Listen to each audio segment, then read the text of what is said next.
Protests continue across the country this weekend of people unhappy with the government's handling of the immigration crisis at the border. Some want tougher enforcement of immigration laws. Some want more lenient treatment of the more than 50,000 unaccompanied children that have crossed the border illegally since October. Elizabeth Pran is live with the latest on both sides of this battle. Elizabeth? Hi, Leland. Well, reactions are erupting from both sides as Massachusetts the governor is allowing the federal government to send 1,000 children caught crossing the border illegally to his state. Local supporters such as Senator Elizabeth Warren says the kids are at real risk and every state should be helping. Patrick says it's personal. My faith teaches that if a stranger dwells with you in your land, you shall not mistreat him, but rather love him as yourself.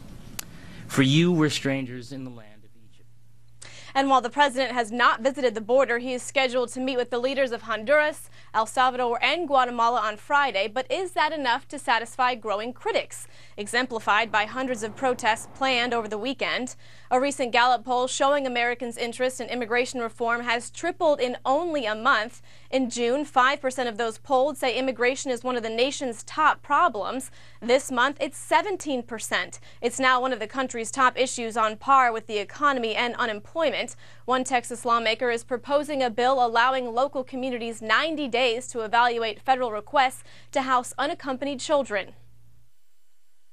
It tells Health and Human Services, who runs these detention centers, that they have to tell the mayors that, yes, we are looking at a place within your city, and then stop and give them 90 days to assess the impacts on their community. And while the bill allows communities to hold a public hearing and voice their concerns, the Department of Health and Human Services would still have the final say. Leland, back to you. All right, Elizabeth Pran in Washington. Thanks, Elizabeth.